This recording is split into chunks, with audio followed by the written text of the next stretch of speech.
Hey, what's going on, everybody? Steve here, Raiken Profit. It's getting a little late. I'm losing light, but I want to make this video really quickly because I had a coaching call with a reseller today who was just getting started. They used to resell, but they're getting back into things, and they're really trying to figure out how to start this business, start making some money, and hit their goals. They have a goal of doing $500 in revenue their first month, and then within a year, they want to get to $5,000 a month of revenue. They're hoping to have somewhere between like 20 to 40% profit margins, which honestly, if you're brand new and you're going to like thrift stores, garage sales, auctions, you're spending a couple bucks for items, typically your profit margin is going to be around 40 to 50%. The more you scale, if you have a team, the more expensive softwares, then typically that profit margin could just decrease to like 30 to 40%. But I want to cover a couple really important things if you're just getting started with reselling and you want to hit your goals, okay?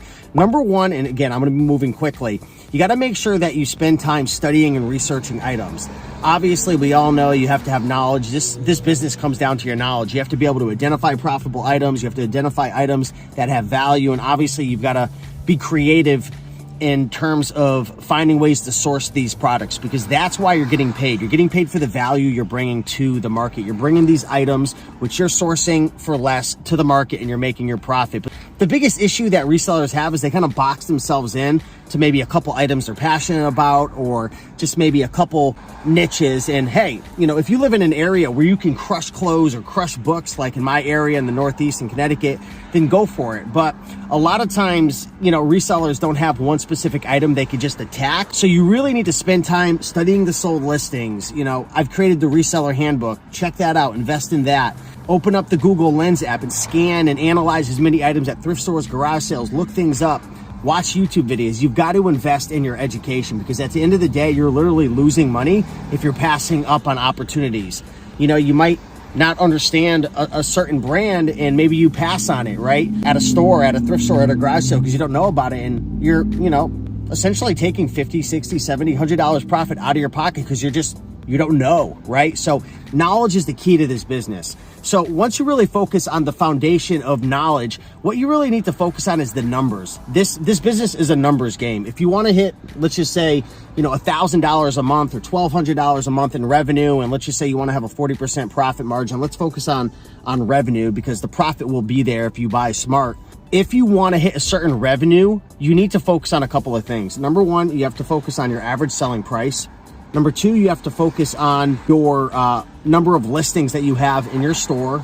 And number three is your sell-through rate. If you take care of all three of those areas, you're going to hit your goals, okay? So average selling price, that's the average price that you're selling an item. If you take all your sales and divide it by how many sales, that's your average selling price. You want to try to increase your average selling price higher and higher, because typically with the average selling price increasing, your profit margins are going to increase as well. Or maybe you have like a standard profit margin of around 40%.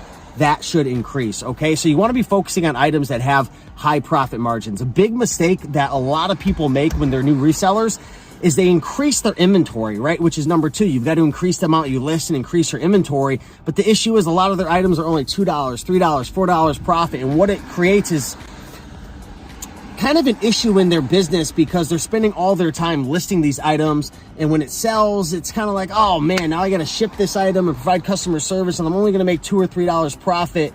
And the issue is foundationally of like not being able to source creatively and not having the knowledge to find items that are going to sell for $25, $30, $40, right?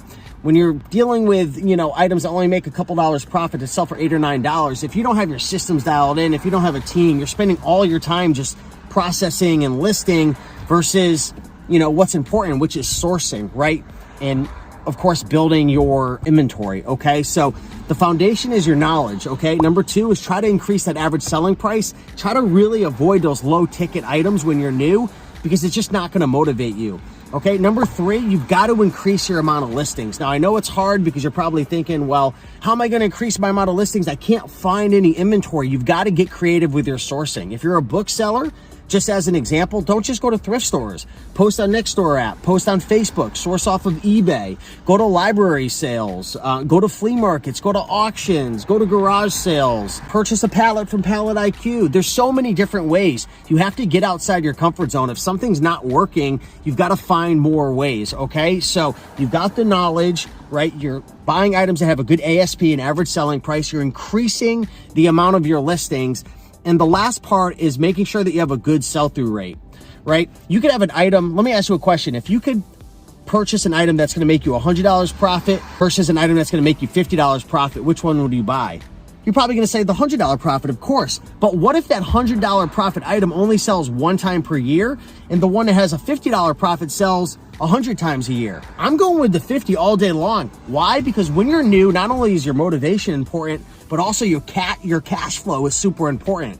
Not everybody has just an endless bankroll. A lot of people who are new, and my coaching client that I was on a call with today, he only had $500 that he was willing to invest. So that money is precious, right? And your motivation, your inspiration, like you can watch all the videos in the world of me talking and my mom making money and your favorite YouTubers, but your brain's really not going to believe it until you have success, because a lot of us have limiting beliefs where we think, oh, we're not smart enough, or my area, my demographic, or blah, blah, blah, blah, blah. So you really got to experience it yourself. So it's very, very important that you're purchasing items that have a good sell-through rate. How do you know if an item has a good sell-through rate? Study the sold listings on eBay if you're an eBay seller, or look at the eScore if you're a book seller with Scout IQ, or look at the sales rank, or download the Google Chrome extension to see when items are selling. You can check the price history, okay? Very, very important, okay? So really, if you want to hit your revenue goals, the knowledge is number one. You've got to have that knowledge. Study the reseller handbook, study the sold listings, watch for YouTube videos, educate yourself, use the Google Lens app in the thrift stores, look things up, get acquainted, really be willing to invest 3-4 months to really build up that knowledge in the beginning, and then make learning a decision that you never give up. You learn for the rest of your life, okay? If, reselling was a video game, I'm like 3% through the video game. That's my knowledge. There's 97% I have no idea about. And it's not me just being humble. It's true. Like, there's so much to learn. So make that decision to always learn, okay? So that's really, really important. Focus on items that have a good average selling price, 20, 25, 30. Try to stay away from the small stuff. It's tempting to make $2, $3, and even if it flips quick, but in the beginning, I would encourage you to, really spend your time flipping items that have a good profit, because I don't want you to get bogged down with shipping and customer service and all that stuff in the beginning, okay? Make sure that you're increasing the amount of your listings. It's very important. If you want to increase your revenue and hit your goals from 500 to 1,000 to 1,500, you got to increase your listings. I know it's challenging, but source creatively. And last but not least, make sure your items have a good market. So that was essentially my coaching call today. I hope that helped. I just wanted to give you a little bit of a cliff notes, and I'm running out of light. So much love, and I'll see you in the next one. Bye.